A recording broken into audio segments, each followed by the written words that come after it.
Does growing up just change your body? Or also your soul? Maybe I could just stay the same forever.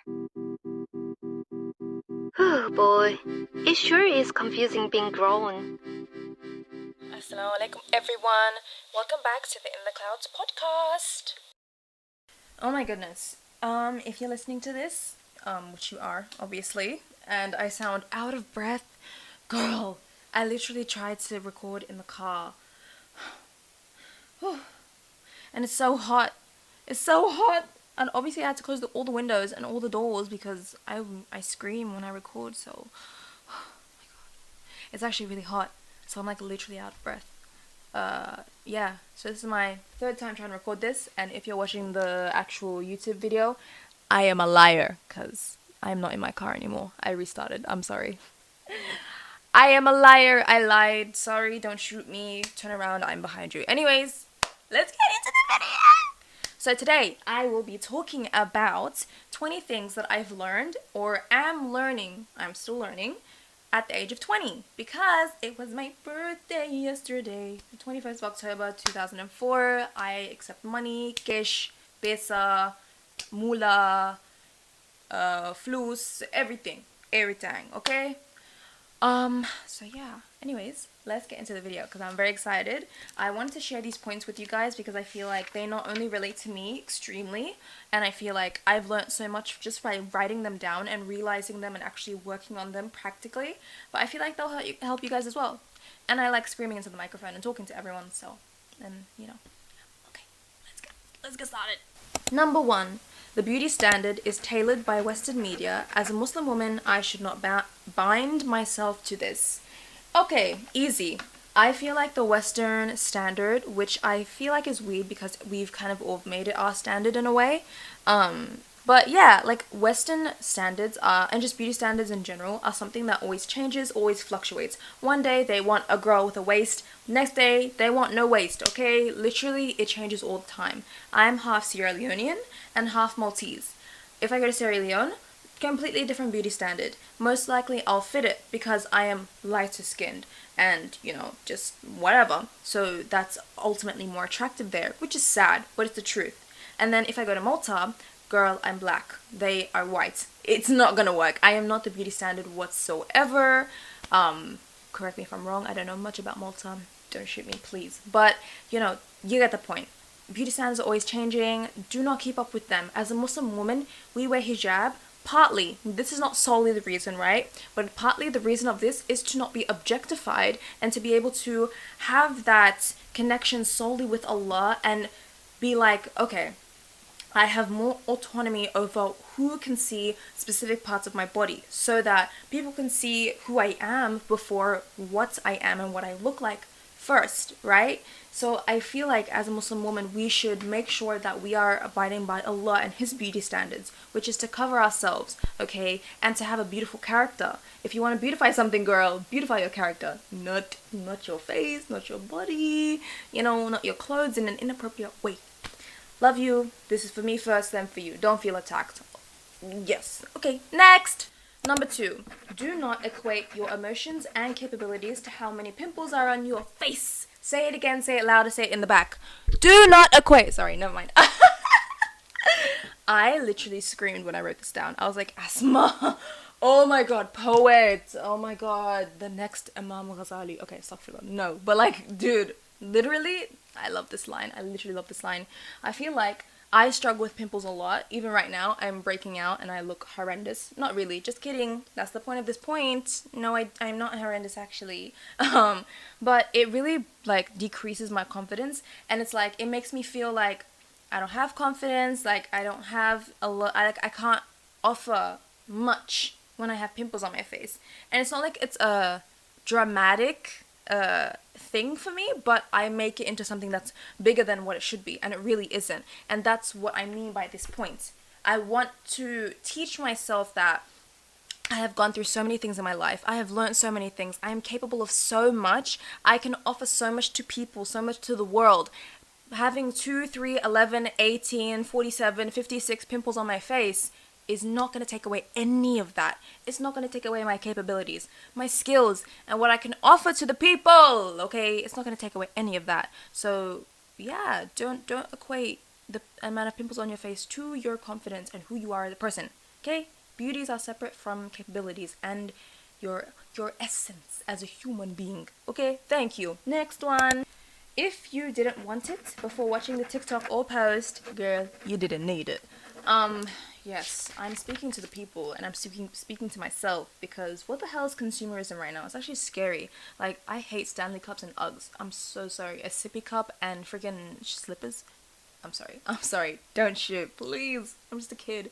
No, I'm not. But whatever. Like, what do we, like, I don't even know what to say. Like, this, at this current moment, now that we are in history, everyone can see what's going on around the world. Everyone can see it. It's clear. Picture clear, okay? Why are influencers, why are people promoting stupid things, stupid things that they literally do not need. Things that we do not need, just because they want to get paid more? More? You have money. You have a job apart from this, girl. You're not a full-time YouTuber. And even if you are, promote something that's good, okay? Promote something that's gonna benefit people. Do not make them buy ridiculous sippy cups and slippers and all these other things that we don't need. Like, why are we saying, oh my god, model is the new hijab's material in, I'm gonna get rid of all of my chiffon. Brother, what is going on here? That's absolutely outrageous. That's not the point of hijab. That's not the point of the money that we have been given and provided with, you know? Like, use it for something that's greater. There's people who are suffering, dying, people who are making TikToks, learning English so they can communicate with us and ask us for money, for support, okay? Next! Number 4, stop asking people what they think about you and start asking yourself. Okay, slay, love that line. I feel like, for me personally, I ask people all the time, hey, what do you think of me? Hey, do you think I'm confident? Hey, do you think I'm a nice person? Hey, do you think I speak well? Hey, and say, but for real, it's like, why am I asking these people these things? Because, 1, I am a little bit insecure, slightly insecure, and I don't believe these things fully myself. If I believed I was confident, I'm not gonna go to my friend and be like, hey, do you think I'm confident? Girl, confident people don't do that. They don't ask people if they think they're confident. They show them that they are confident. And then they get those compliments. Those compliments seep in. They don't have to go fish for them. And I feel like that's something I need to learn myself. I should not be fishing for compliments and fishing for affirmations from other people. I should be seeking this for myself. I should put in the effort to become these things. And then I will get, you know, the feedback and the compliments about these attributes from other people naturally. Anyways, next, number 5.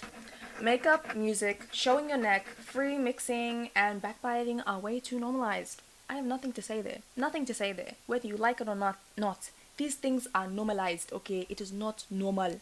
Normal. It is not normal. It's not normal. As a Muslim, let me add that. As a Muslim, these things are not normal. Whether you see this hijabi do it the next day, this brother do it the next day, this one do da dee ga da ga yee. No, we are Muslims. We have a book to follow. We have a prophet to follow. Salaam. We have many prophets to follow. We have rules. We have guidelines. Okay.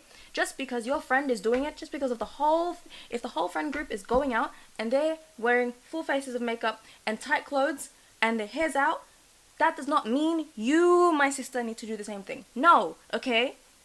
It only matters what Allah thinks of you and your beauty. If Allah thinks you're beautiful, that's all that matters, babes. Because on the Day of Judgment, you can't drag down anyone with you. You can't drag down anyone with you, okay? If you're backbiting because everyone else was doing it, not good enough. Sorry, you're still going to hell. Well, I can't say that. Sorry, I can't say that, but you're still gonna get the punishment that comes with that unless you repent. Thank you. Good wording. Anyways, yes. And just to clarify again, I'm talking to myself here first, and then I'm talking to you. You that's listening. Anyways, next. Number 6. Allah's timing is always best. Your heart will heal when you begin to hand your matters over to Allah. Self-explanatory again. Allah is the all-seeing, the all-knowing, the omnipotent, the witness of all things, the ever-mighty, the all-forgiving. He's everything. He's everything. He is Allah. That name itself encompasses all of the 99 names and more names and attributes of Him. So Allah is just the Almighty, the perfect. He knows when timing is best for us.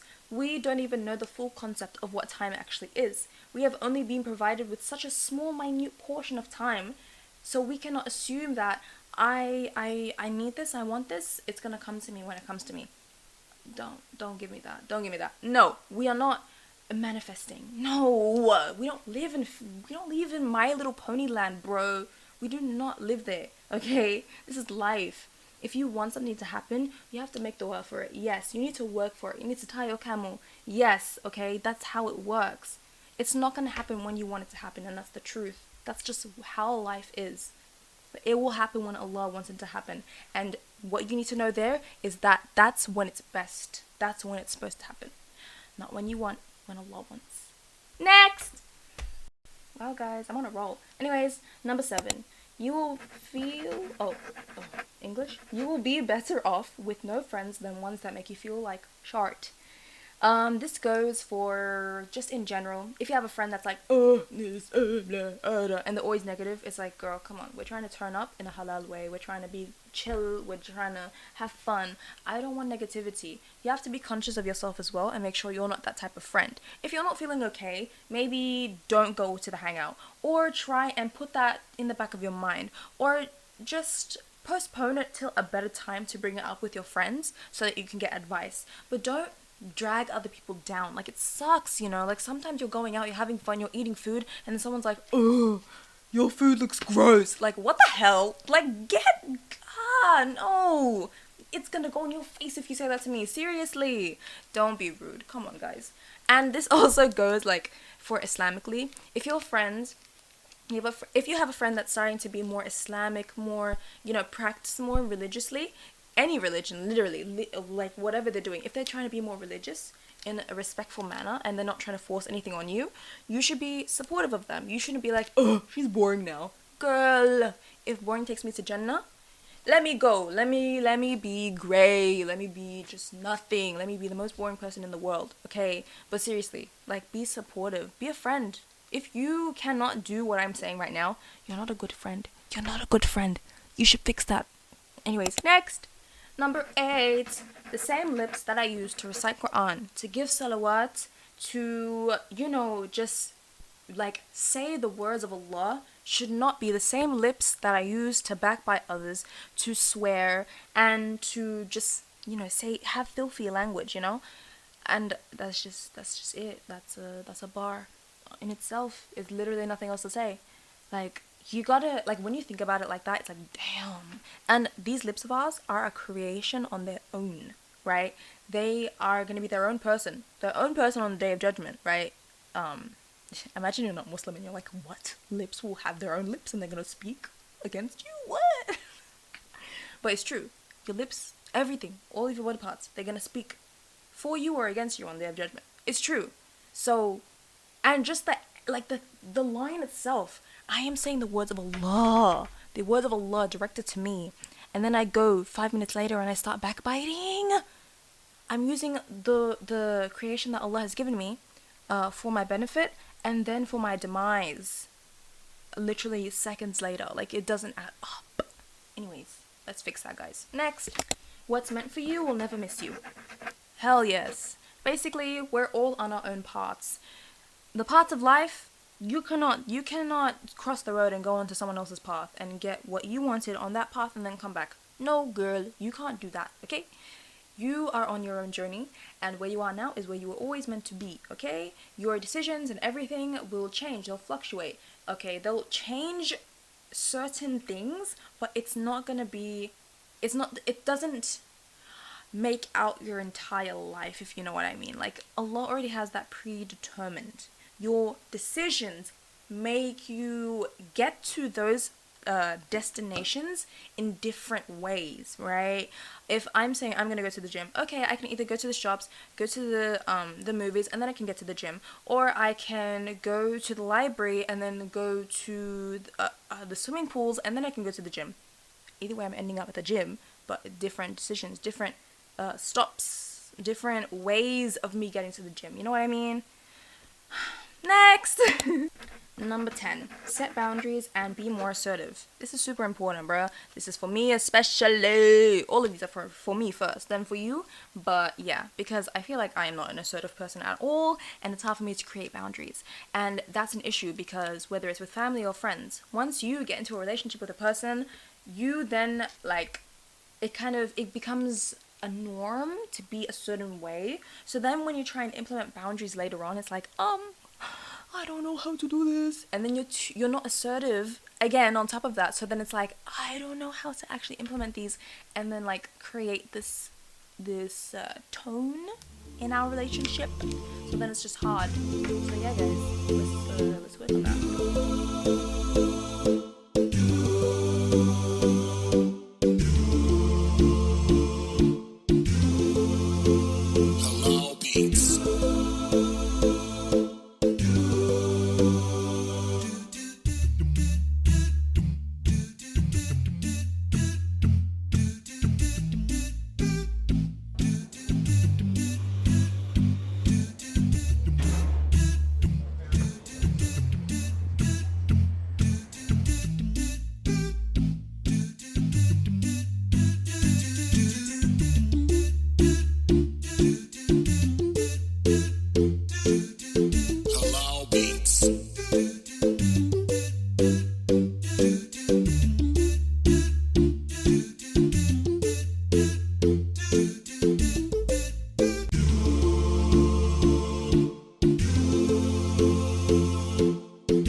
Next, number 11, your anger is valid. Just learn how to channel it. I think this is beautiful. I think I am a poet for real. But for real, I think this is super strong because I can get angry about a lot of things, whether it's personal things, whether it's things that are happening around the world. I'll feel helpless. I'll feel like there's nothing I can do. But at the same time, that anger I can use for to actually benefit me and others, to actually create change, to actually like do something, right? I can use my anger and have that ignite intentions and goals and like put forward actions that will actually get me to where I want to be, where I want others to be, or whatever, you know? So yeah, just channel your anger in an appropriate way. Smashing a hole in your wall is gonna be expensive. It's not gonna get you where you want to be if you're crying about being broke, okay? Yeah. Next, number 12. Making the effort to first change my mindset is the strongest step in breaking the cycle. If you didn't like something that happened to you in the past, you have that, right? You're upset with that. That's okay. Again, that goes back to the last point. Channel your anger in a way where it will fuel fuel your goals of changing the future for, I don't know, let's say I didn't like something as a kid. When I have my own kids, I'm not going to do the same thing to them because I didn't like it myself. Yes, it puts me at a disadvantage. Yes, I have a broken shoulder compared to someone else that might have had an amazing childhood because now I have this negative experience. I could either repeat that exact same cycle or I could use that and be like, I know exactly what not to do. Now let's do what I would have wanted to do as a kid, what I would have wanted to have happened to me as a kid, how I would have wanted to be nurtured and raised as a kid. You know, it's not easy. Trust me, it's not easy. I, of all people, know that. And this is something I think I'll be trying to implement and learn for the rest of my entire life. Inshallah, because it's a beautiful thing. It's a good thing. And the point where it's like, you know, your mindset alone, if you are thinking these things and you know that what happened was not right or things didn't go the way they should have, and you know, like you weren't treated well or anything like that, that mindset in itself, beautiful. That's the best place to start because your mind fuels your actions and what you're actually gonna do. Your mindset is the strongest step in breaking that cycle. Next! Ooh, channel your inner child. She did what she wanted and you should too. Hell yes. Literally nothing I have to say about that. I feel like I'm always trying to go back to things that I used to do as a kid. And I feel like as adults, sometimes we try and do that. We're like, damn, I feel old.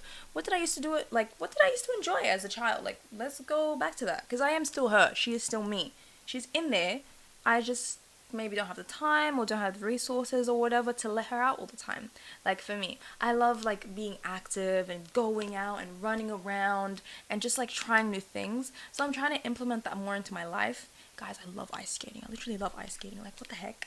I don't know, it's so random, but I feel like it makes me happy. And I feel like you can tell when your inner child is just like comes out, right? And that's how I feel when I'm ice skating and swimming for some reason. I don't even know. Like I don't know. I have a friend. I have a friend, bro. Guys, she is amazing and she's insane and she should not have adult money. If you're listening to this, I know you'll be listening to this. Insane, okay? Insane. But I feel like she's just a child. Like she's so mature at the same time, but she just lets herself experience these things like she's a child all over again. I literally went into her room yesterday. She had a carrot fan. She had a mini carrot fan. Who has that? But it's like, oh my god. Like, I know that she would have wanted this as a kid. Come on, she would have died for this as a kid. And she bought that for herself now. And it's like, I love that. I love that. And she really encourages me to do stuff like that. Next, number 14. Patience and resilience are just as necessary in life, just as much as food and water are. Hell yes. If you are not patient, how are you going to pass these tests? How are you going to handle the person that just overtook you on the road? How are you going to handle the death of someone close to you? How are you going to handle an argument with a friend that you actually cherish and is actually not a bad person, but they had a bad day, so they tested your buttons a bit, and now you're arguing? Are you gonna throw away that friendship? Are you gonna stay in despair for the rest of your life because of the person that passed away? Are you gonna crash this guy because he or she, usually guys suck, bro, they're literally so rude on the road. Anyways, are you gonna crash this guy's car because he overtook you? No, you need patience. And it's so much more easier said than done, trust me. But that's when you start with the mindset thing. Hey, see, the points flow, guys. It flows. I'm literally a poet. Anyways, you need that mindset of like, I'm going to work on this. I'm going to work on my patience with this one thing that I find annoying today. Next time, maybe something that I find slightly more annoying. Something that I'm truly irritated with. And then, bigger, until you are very, like, you can exert patience. Like, 15 minutes till Maghrib. You can exert patience like no one's ever seen before. And like you haven't seen before. And you wouldn't even recognize yourself. And I feel like I have experienced this. And I've been able to do this in some ways in my life. Alhamdulillah. And I get, like, people say it to me a lot. Like, oh, you're super patient. Like, you're a really patient person. And I'm like, huh? Because I feel like I'm not. I still feel like I'm not. And I feel like it's okay to feel like you're not in certain things, especially from an Islamic perspective, because it encourages you to do better. And resilience at the same time, like, you need to bounce back. You don't have a choice. Life is life. It's gonna be tough, but you don't have a choice. As long as you're not dead yet, you still have a choice, a chance to redeem yourself, a chance to get back up on your feet, okay? You have all the resources. You need to get going. Next! Number 15, strive to perfect your basic deeds and then worry about the extras. So this is Islamic thing again, Islamic points. Basically, like, reading Quran, like knowing like the basic short surahs and knowing how to read them properly with tajweed, or like your 5 daily prayers. Start with the 5, and then, like, I understand that everyone has their own steps and their own ways they get to certain places with Allah. But for me personally, I feel like I am trying to do so much more and I still haven't perfected the basic things. And those are the first things that will be asked of me on the day of judgment. So it's like, I need to perfect those before I get into all of these other things, It's like I have to balance. Because these basic deeds that we need to do, these basic acts of worship, are going to outweigh majority of other extra good deeds I'm trying to be doing, So, yeah. Next. Next. Number 16. Allah will judge you against yourself and your own capabilities. Slay bar. Word, bro. Anyways, but yeah. You get that? Allah will judge you against yourself and your own capabilities. Yeah, like, there's nothing else I need to say. He's not gonna judge you against another person. Oh, this one did their, you know, their sunnah after maghrib. You didn't.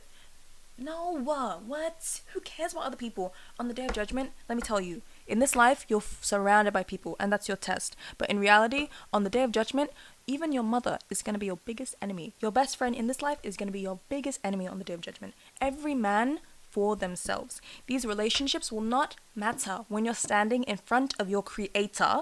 When you're standing in front of your creator, and you need to give account of each and every single one of these relationships. You have no excuses. You have no ifs, no buts, no bitsy cuts, okay? Nothing. And firstly, it starts in the grave. Girl, it starts in the grave. I feel like if a non-Muslim person's listening to this, they are scared. They're scared. Be scared. Be scared. Everyone should be scared. Muslim, not Muslim. But anyways, yeah. In the grave, I feel like that is what hits me a lot, because I'm like, damn. Like, subhanAllah. You're lying down at night. The room's dark. You're like in the position you would be when you're wrapped and you're in your grave. And I sometimes I'm just like laying there at night and I'm like, subhanAllah, this is how it's gonna be. No one. I'm not gonna hear my family outside, my sister in the other room laughing on her phone. No, I'm not gonna hear that. It's gonna be complete silence. Ya Allah. It's gonna be complete silence. I'm gonna be by myself. No one's gonna be here to help me. Next. Number 17. Almost done. You have amazing friends. Keep them. Oh my god, this isn't even like, this is just I just like smiled when I read this. I was like, oh my god, I have to include this. I love my people. If you're listening to this and you're my friend, you know my staple people, I love my friends. I appreciate them so much. I think they're great people, each and every one of them in their own way. And no matter how much I may drift from one, go closer to another, ding, dong, da, dee, da, ups and downs, I love all of them. I appreciate them. Each and every one of them has allowed me to get closer to Allah in a certain way. And collectively, all together, they're just so great. They're super supportive. And it's like, damn. I wanted this for so long. I made dua for this. And at a time where I thought I needed it, I didn't get it. And now, at this point in my life, I have it. I have a beautiful, like, system of friends that are literally my family. Like, these people are my family, bro. Love y'all. Okay, next. Number 18. Even if you aren't perfect, loving and knowing Allah, the Prophet ﷺ, and the Sahaba is good enough. You will be with those whom you love in Jannah. So, basically, you know, I'm not sure if it's a hadith, so I'm not gonna say that, but there is I don't know if it's a hadith or an ayat, I'm not sure, in the Quran, but it says that you will be with those whom you love in Jannah, right? Even if I'm not perfect, because when I look at Sahaba, I'm like, these people died for this religion, these people sacrificed their lives and they suffered for this religion. What am I doing? I can't even get up on time and pray. Astaghfirullah. But at the same time, it's like, I know that Allah is merciful and I need to keep that and remain with that hope in my heart. Because as long as I love the Prophet ﷺ with the immense sense of love that I have for him now, if I die in that state, inshallah, God willing, I know that Allah will allow me to at least be close to him in Jannah, somewhat close to him. Or just close to the Sahaba, you know. Because being close to the Prophet ﷺ, that's a whole nother level. Inshallah, I reach that, but I don't know. But if you love these people, if you love whom Allah loves, if you love people for the sake of Allah, even if it's your friend, but you know that they're just beautiful, and I have friends like this. But like, people that just bring you closer to Allah for like the beautifulest, the smallest details, it's people like that you know Allah loves, inshallah. And if you love them as well, you're going to be with them in Jannah, you know? You know these people are good people and you want to be like them. You try and act like them and you're successful, right? If you know that these people are going to get to a good place eventually because they're just so amazing, like sometimes you can just see it and you follow them and you remain with that love in your heart till you die, inshallah, that you're going to be with them, you know? So, you don't need to be perfect. You don't need to be perfect, and we're not meant to be perfect. We were never created to be perfect. If we were, we would be angels, and we're not. And if we were horrible, we would be shayateen, and we're not. So, there girl. 2 more. Next. 19. Hello, English? You are a good person because you're constantly trying to be one. I may cry, I'm not gonna lie. I constantly feel like I am not a good person, and people who are listening to this know. They probably know this, that I say this a lot.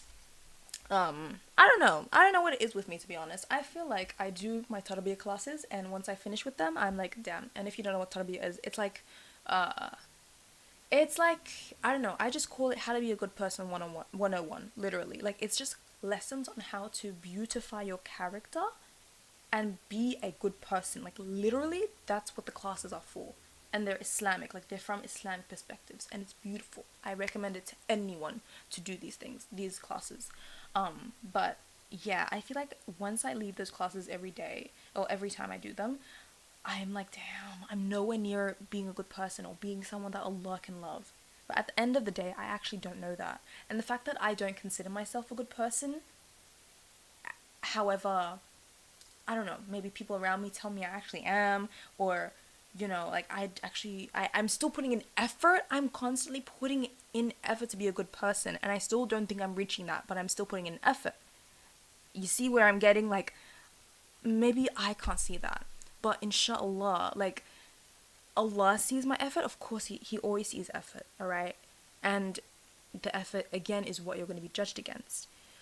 And so, if you're always trying to strive for something and you feel like you're not there, or you're still striving to reach it, you're eventually gonna reach that point. Like, you're eventually gonna reach that point. And even if you don't, your intention was to reach that in the first place. And I said this in my last episode.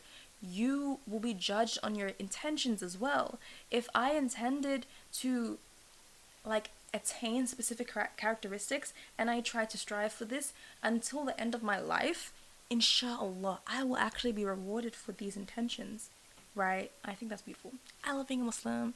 Okay, we're on the last one. Next. Okay, this one, I may cry. I'm not gonna lie, I may cry. Number 20. You're doing your best as a sister and a child, and that's enough. Okay, okay. I'm crying.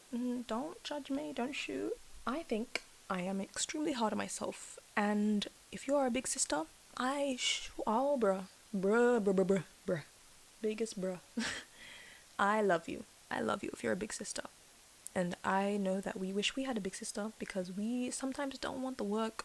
Sometimes we just don't want the pressure. Or we just feel like we're putting in effort and maybe it's not appreciated. Or maybe it's not enough, right? But at the end of the day, you are doing, like, your intentions are pure, inshallah. If your intentions are pure, that's what you'll be rewarded with. And you like, for me, let me talk to myself. Like, you're doing enough. You're literally doing enough, and continue to do what you're doing, because as hard as it is, these struggles are what Allah rewards, you know? You know that although it's hard and you just want to give up, you won't, because Allah's going to reward you at the end of the day. He's going to reward you for that, because He saw the effort you put in solely for Him at that point, and you still kept going. So it's like, slay queen, okay? I love you if you're a big sister, seriously. Like, there's nothing else I can say to you. Like, I could just give you a hug.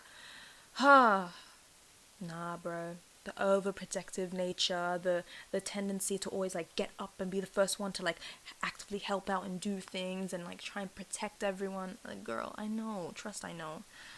Oh, and a child. I feel like we forget that we're children, right? Like, our parents are so important to us in our lives. Whether they were good or whether they weren't, to be honest. They still they hold value, they hold extreme amounts of weight we can never fathom. And I feel like being a good child is super, super important. Just giving basic respect, even if you're not, even if that isn't reciprocated back to you, but the intentions and the efforts to do that, it's super important, you know? It's super important. Just the fact that it's like, again, like, if you're struggling and striving in the path of Allah, you're going to be rewarded for it. Like, everything, you'll notice, comes back to Allah, because everything is from Allah and everything will return back to Him at the end of the day. So there's no way I can't link all of this back to Islam and my relationship with Allah, because it links directly to it. So yeah. Alright guys, that's the end of the episode. This was a long one, quite emotional, honestly. Each of these points, as bubbly as I sound, these relate to me so much, and they're super, like, personal, super, super personal to me, and I love the fact that I could come up with them, and, you know, I could say these to myself, and I'm really excited for what the rest of my life is gonna look like, inshallah. Even if the rest of my life means tomorrow and then I'm just not in the world anymore, I don't know, but I'm excited to just live, you know, and experience things. But anyways, yeah, thank you for listening. Thank you for joining me in the clouds. Happy birthday to me. And yeah, I appreciate you guys. Thank you for listening so much. Okay, assalamualaikum. Bye. And the butterflies and